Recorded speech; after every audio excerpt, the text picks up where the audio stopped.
ಭಾರತದ ನಿಲುವು ಏನಾಗಿರಬೇಕು ಇದರ ಬಗ್ಗೆ ಸಾಕಷ್ಟು ಚರ್ಚೆಗಳು ಜನಮಾನಸದಲ್ಲಿ ನಡೀತಾ ಇದೆ. ಅದರ ಜೊತೆಗೆ ರಾಜಕೀಯ ವಲಯದಲ್ಲೂ ನಡೀತಾ ಇದೆ. ಯಾಕಂತಂದ್ರೆ ಭಾರತ ಇಲ್ಲಿಯವರೆಗೂ ಕೂಡ ಇರಾನ್ನ ವಿಚಾರದಲ್ಲಿ ಯಾವುದೇ ನಿಲುವನ್ನು ತೆಗೆದುಕೊಂಡಿಲ್ಲ. ನಿಲುವನ್ನು ತೆಗೆದುಕೊಳ್ಳದೇ ಇರೋದು ಒಂದು ನಿರ್ಧಾರ ಅನ್ನೋ ರೀತಿಯಲ್ಲಿ ಭಾರತ ಇದೆ. ಒಂದು ಶೋಕ ಸಂದೇಶ ಇಲ್ಲ, ಖಮೇನಿ ಸಾವಿಗೆ ಖಂಡನೆ ಇಲ್ಲ, ಯಾವುದೂ ಇಲ್ಲ. ಇರಾನ್ನ ವಿಚಾರದಲ್ಲಿ ಭಾರತ ಮೌನಕ್ಕೆ ಶರಣಾಗಿದೆ. ಇರಾನು ಕೇಳ್ತಿದೆ ಮಾತಾಡ್ಬೇಕು ನೀವು ಅಂತ.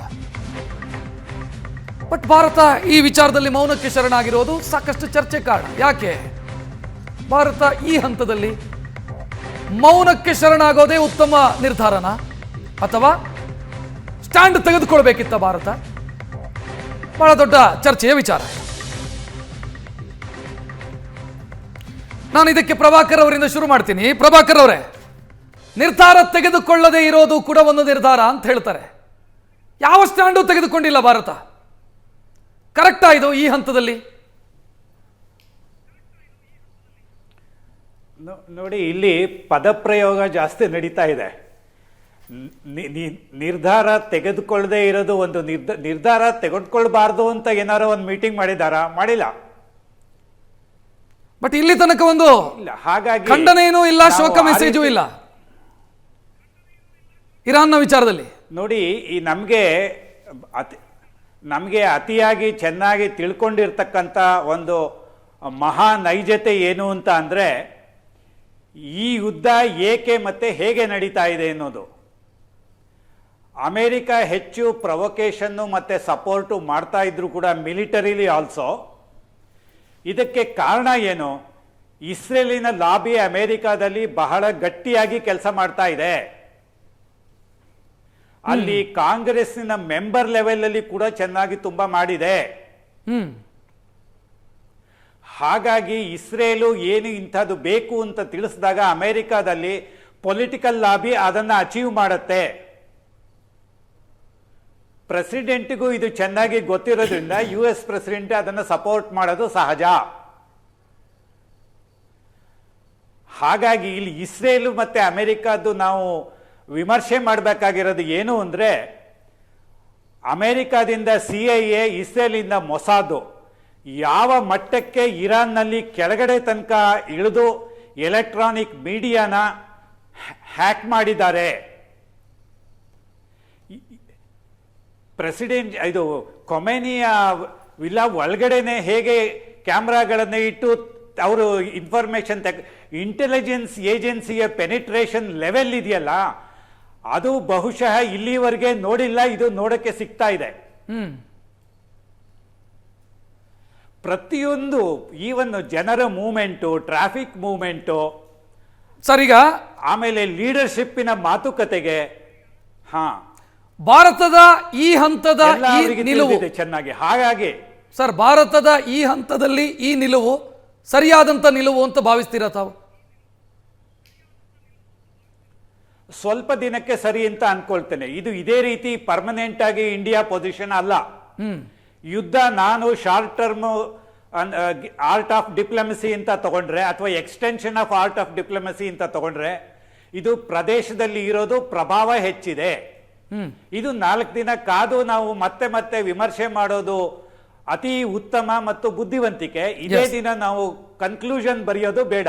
ಎಸ್ ಸರ್, ಭಾರತದ ನಿಲುವು ಸಂಸ್ಕೃತದಲ್ಲಿ ಹೇಳ್ತಾರೆ ಮೌನಂ ಪಂಡಿತ ಲಕ್ಷಣಂ ಅಂತ ಹೇಳಿ. ಆದರೆ ಈ ಮೌನ ಕೆಲವೊಮ್ಮೆ ರಿಪರ್ಕೇಷನ್ ಆಗಿ ಹೋಗ್ತದೆ. ಈಗ ಆರ್ಥಿಕ ತಜ್ಞರು ಹೇಳ್ದಂಗೆ ಲೈನ್ ಹಚ್ಚಿ ಪೆಟ್ರೋಲು ಡೀಸೆಲ್ಲು ಇದು ಮಾಡೋದು. I think today is the 6th day ministry of external affairs, ministry of defence or ministry of home affairs ಒಂದು ಪ್ರೆಸ್ ಕಾನ್ಫರೆನ್ಸ್ ಮಾಡಿ ಆಲ್ ಇಂಡಿಯಾ ರೇಡಿಯೋ ಮೇಲೆ ಇಲ್ಲ ದೂರದರ್ಶನ್ ಮೇಲೆ ಭಾರತದ ಅದನ್ನು ರೀಜ್ನಲ್ ಮತ್ತು Hindi English news channels through telecast ಮಾಡಿ, ಇದು ಹಿಂಗಿದೆಯಪ್ಪ, ಇದು ಹಿಂಗಿದೆ, ಮುಂಬರುವ ದಿವಸದಲ್ಲಿ ನಮ್ಮಲ್ಲಿ 25 ದಿವಸದ ಪೆಟ್ರೋಲ್ ಡೀಸೆಲ್ ಅವೈಲಬಲ್ ಇದೆ, ಪ್ಯಾನಿಕ್ ಆಗಬೇಡಿ, ಇನ್ನು ಮುಂದೆ ಸರ್ ಚಿತ್ತಲೆ ಸರ್, ನನಗೆ ಸಮಯ ಕಡಿಮೆ ಇದೆ, ನನಗೆ ನೇರವಾಗಿ ಕೇಳ್ತಾ ಇದ್ದೀನಿ, ಭಾರತದ ನಿಲುವು ಸರಿ ಇದೆಯಾ ಈ ಹಂತದಲ್ಲಿ? ನಂಗೆ ಅನಿಸ್ತಾ ಇದೆ ಸರಿ ಇಲ್ಲ ಅಂತ. ಯಾಕೆ ಸರಿ ಇಲ್ಲ ಅಂತಂದರೆ there should be a communication with the citizens of this country. 140 ಕೋಟಿ ಜನರಿಗೆ ನಾವು ಪ್ಯಾನಿಕ್ನಲ್ಲಿದ್ದೇವೆ ಈಗ. ಬೆಳ್ಳಿ ಬಂಗಾರ ಆದ ರೇಟ್ ಬಿಡಿ, ಮೇನ್ ಬರ್ತಾ ಇರೋದು ಶೇಂಗಾ ಎಣ್ಣೆ, ಕುಸ್ಬಿ ಎಣ್ಣೆ ಮತ್ತು ನಮ್ಮ ಡೀಸೆಲ್ ಪೆಟ್ರೋಲ್. ಅದರ ಕ್ಲಾರಿಫಿಕೇಶನ್ ಗೌರ್ಮೆಂಟ್ ಆಫ್ ಇಂಡಿಯಾ ಕೊಟ್ಟಿಲ್ಲ. ಅದೇ ಗೌರ್ಮೆಂಟ್ ಆಫ್ ಇಂಡಿಯಾ ನಮಗೆ ಏನೂ ಹೇಳಿಲ್ಲ. ಅದೇ ಪೆಟ್ರೋಲ್ ಡೀಸೆಲ್ ಬಗ್ಗೆ ಹೇಳ್ತು ಭಾರತ, ಏನೂ ಹೇಳಿಲ್ಲ ಸರ್. ರಿಸರ್ವ್ ಎಷ್ಟಿದೆ ಏನು ಅಂತ ಹೇಳಿದೆ, ರಿಸರ್ವ್ ಇದೆ ಅಂತ ಹೇಳಿ ಅದಕ್ಕೆ ಸ್ಟೇಟ್ಮೆಂಟ್ ಕೊಟ್ಟಿದ್ದಾರೆ. ಆದರೆ ಒಂದು ಕ್ಲಾರಿಫಿಕೇಶನ್ ಜನರಿಗೆ ಕೊಡಬೇಕು. ಆಮೇಲೆ ಡೇ ಟು ಡೇ ಹ್ಯಾಪನಿಂಗ್ ಏನಿದೆ ಅಂತ, we are 4th largest country or 3rd largest country ಅಂತ ಹೇಳ್ತಾ ಇದ್ದಾವಲ್ಲ, our Indian people should have been communicated by government of India. Otherwise the principle of ಮೌನಂ ಪಂಡಿತ ಲಕ್ಷಣಂ ಅದು ಗೌರ್ಮೆಂಟ್ ಸರಿ ಅಂತಾನು ಅನಿಸ್ಬೋದು. ರಾಜತಾಂತ್ರಿಕ ನಿಲುವು, ಇದರ ಜೊತೆಗೆ ದೊಡ್ಡ ಮಟ್ಟದ ಆರ್ಥಿಕ ವ್ಯವಹಾರಗಳು ಜೋಡಿಸಿಕೊಂಡಿರೋದ್ರಿಂದ ಭಾರತದ ನಿಲುವು ಇದು ಕರೆಕ್ಟಾ ಈ ಹಂತದಲ್ಲಿ? ಸದ್ಯಕ್ಕೆ ಇರೋವಂಥ ಪರಿಸ್ಥಿತಿಯಲ್ಲಿ ನಾವು ಸರ್ ಹೇಳಿದಾಗೇನೆ ನಾವು ಕೆಲವೊಂದು ವಿಚಾರದಲ್ಲಿ ರಿಯಾಕ್ಟ್ ಮಾಡದೇ ಇರೋದೇ ಒಳ್ಳೆಯದು ಅನ್ನೋ ಒಂದು ಸಿಚುವೇಶನ್ ಬರ್ತದೆ. ರೀಸನ್, ಅಮೆರಿಕ ಜೊತೆ ನಮ್ಮ ಸಂಬಂಧ ಚೆನ್ನಾಗಿದೆ, ಇಸ್ರೇಲ್ ಜೊತೆ ಮಾಡ್ಕೋತಾ ಇದ್ದೀವಿ. ಇಸ್ರೇಲ್ ಆಬ್ವಿಯಸ್ಲಿ ಮೊದಲಿಂದನೂ ಚೆನ್ನಾಗೇ ಇದೆ. ಈ ಟ್ಯಾರಿಫ್ ವಿಚಾರ ಬಂದಾಗಲೂ ಅಮೆರಿಕ ಜೊತೆ ನಮ್ಮ ಸಂಬಂಧಗಳು ಚೆನ್ನಾಗಿದೆ. ಇಲ್ಲಾಂದ್ರೂ ಟ್ಯಾರಿಫ್ ಬಿಟ್ಟು, ಟ್ಯಾರಿಫ್ ಒಂದು ಶಬ್ದ ಅಂತ ಬಿಟ್ಟರೆ ಟ್ರಂಪ್ಗೂ ಮೋದಿಗೂ ಎಲ್ಲೋದ್ರೂ ಟ್ರಂಪ್ ಅವ್ರು ಹೇಳಿದರೆ Modi is a good friend ಅಂತ. ಅದರಲ್ಲಿ ಯಾವ ವಿಚಾರದಲ್ಲೂ ಅವರು ನೆಗೆಟಿವ್ ಇಂಪ್ಯಾಕ್ಟ್ ಎಲ್ಲೂ ಹೇಳಲಿಲ್ಲ.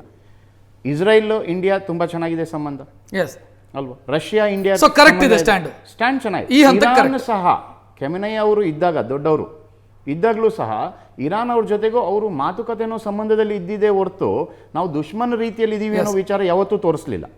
ಥ್ಯಾಂಕ್ ಯು ಸುರೇಶ್ ಅವರೇ, ಚಿತಾಲೆ ಅವರೇ, ಅದೇ ರೀತಿ ಪ್ರಭಾಕರ್ ಸರ್ ತಮಗೂ ಕೂಡ ಧನ್ಯವಾದವನ್ನು ಹೇಳ್ತಾ ಕಾರ್ಯಕ್ರಮ ಮುಕ್ತಾಯಗೊಳಿಸುವಂತ ಸಮಯ. ನೇರ ದಿಟ್ಟ ನಿರಂತರ ಸುದ್ದಿಗಾಗಿ ನೋಡ್ತಾ ಇರಿ ಏಷ್ಯಾನೆಟ್ ಸುವರ್ಣ ನ್ಯೂಸ್. ನಮಸ್ಕಾರ.